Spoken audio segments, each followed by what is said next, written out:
आज मैं आप सभी के लिए गणेश उत्सव के अवसर पर एक न्यू स्टोरी लेकर आई हूँ जिसका टॉपिक है गट्टू का गणेशा। तो चलिए शुरू करते हैं।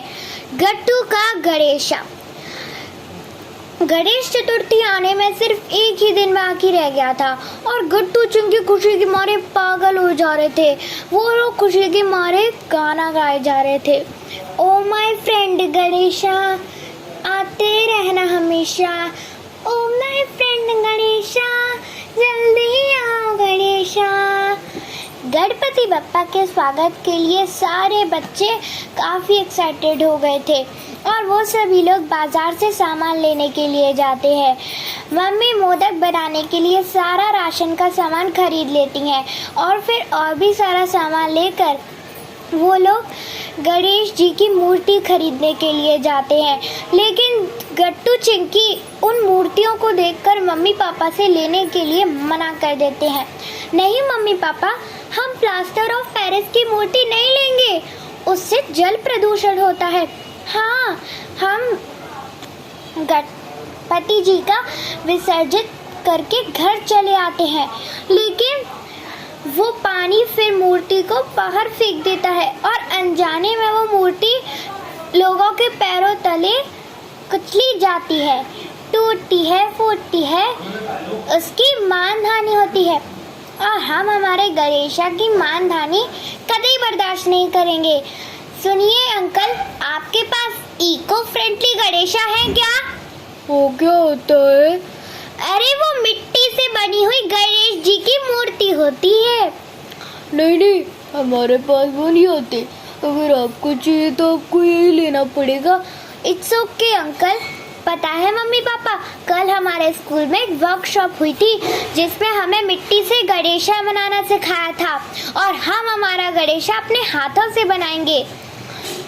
बच्चों की ये समझदारी देखकर मम्मी पापा बहुत खुश हो जाते हैं और वो लोग हाँ कर देते हैं। गट्टू चिंकी और बाकी सभी लोग घर आ जाते हैं और फिर वो लोग मोदक बनाते हैं और भी कई सारे काम करते हैं और फिर वो लोग सजावट करने लगते हैं। मम्मी, दादी और गट्टू चिंकी सभी लोग मिलकर सजावट करने लगते हैं। पहले वो गणेश जी का घर तैयार करते हैं और फिर वो लोग साफ सफाई करने लगते हैं।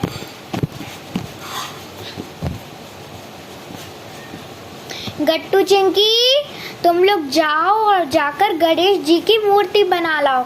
अभी धूप है और तुम जब मूर्ति बना लोगे तो हम उसे धूप में रख देंगे और फिर उसके सूखने के बाद कल गणेश चतुर्थी के दिन हम उसे पेंट कर देंगे। ठीक है? ठीक है मम्मी। गट्टू चिंकी बाहर जाकर सोसाइटी के ग्राउंड में जाकर मूर्ति बनाने लगते हैं जहाँ और भी कई सारे बच्चे होते हैं। राजू, बंटी और भी कई सारे बच्चे। लेट हो गए हो तुम लोग, जल्दी मूर्ति बनाओ। हाँ, चिंकी जाओ मिट्टी लेकर आओ। चिंकी मिट्टी लेकर आई। गट्टू ने मिट्टी साफ की और उस पर पानी डालकर मुलायम कीचड़ तैयार किया और फिर गट्टू चिंकी मिट्टी को सही आकार देने लगे और देखते ही देखते आधे घंटे में उनका इको फ्रेंडली मिट्टी के गणेशा बनके तैयार हो जाते हैं। और वो लोग और सोसाइटी के बच्चों ने भी कई सारी अच्छी अच्छी मूर्ति बनाई थी। सभी की मूर्ति एक साथ रखी गई और सभी बच्चों ने मूर्ति के साथ एक सेल्फी भी ली।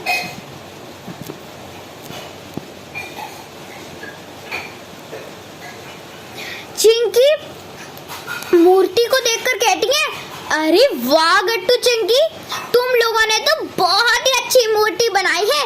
अब तुम लोग जाकर इसे धूप में रख आओ, फिर जब वो सूख जाएगी तो कल हम उसे पेंट कर देंगे। ठीक है मम्मी। गट्टू चिंकी मिलकर वो मूर्ति धूप में रख आते हैं और फिर वो लोग मम्मी, दादी की फिर से हेल्प करने लगते हैं। थोड़ी देर बाद मम्मी बोलती है, गट्टू चिंकी जाओ तुम लोग ऊपर से मूर्ति उठा लाओ। अब तक तो वो सूख भी गई होगी। ठीक है मम्मी। गट्टू चिंकी ऊपर मूर्ति उठाने के लिए जाते हैं, लेकिन जैसे ही वो छत पर जाते हैं उनकी आंखों में आंसू आ जाते हैं क्योंकि उनका इको फ्रेंडली गणेशा विसर्जन होने से पहले ही विसर्जित हो गया, और वो भी बारिश होने की वजह से। गट्टू चिंकी रोते रोते नीचे और दादी से लिपट गए। कोई बात नहीं बच्चों, तुम लोग रोना बंद करो, इसमें तुम्हारी कोई गलती नहीं है।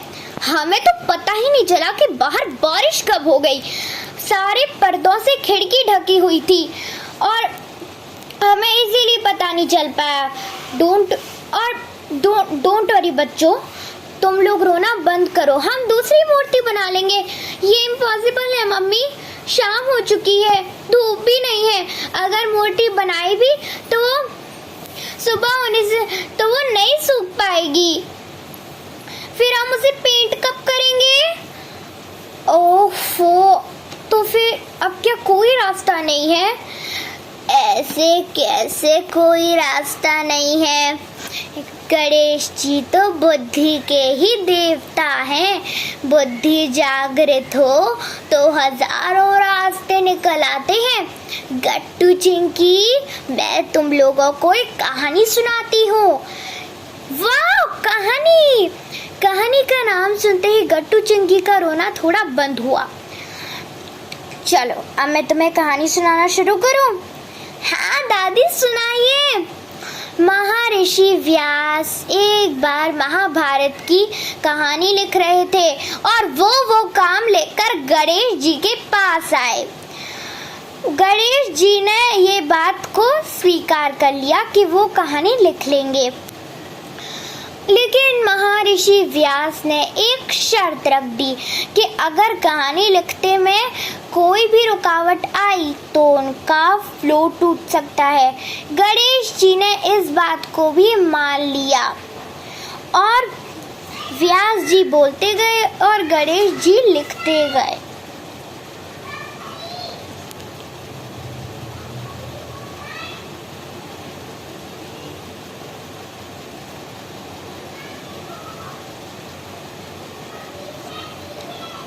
तभी अचानक लिखते लिखते उनकी कलम टूट गई।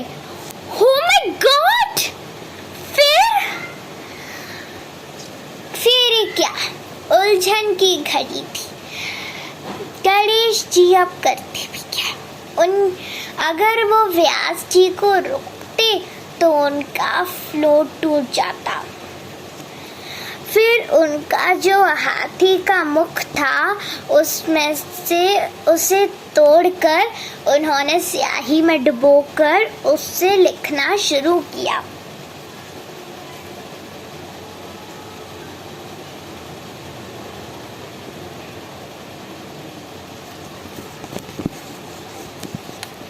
और महाभारत कंप्लीट किया। कहानी का मोरल अच्छा है, लेकिन हमारे पास ना गणेश जी जैसे मुख्य और ना ही उनके जैसे बड़े बड़े दांत हैं। गणेश जी जैसे बड़े बड़े दांत नहीं तो उनके जैसे हाथ तो हैं। गणेश जी जैसे मुख नहीं तो उनके जैसी कलाई तो है। तुम लोग गणेश जी की एक बढ़िया पेंटिंग बनाओ और हम लोग कल उसकी ही स्थापना करेंगे और उसे विसर्जित भी नहीं करना पड़ेगा। Wow, it's so amazing. Gattu Chinki इस बात को मान गए और वो लोग मूर्ति बनाना शुरू करने लगे। उन्होंने बहुत ही अच्छी मूर्ति बनाई और कल सुबह उसी की स्थापना हुई। सभी लोगों ने मिलकर उसका विधिवत पूजन किया। बोलो गणपति बप्पा मोरया।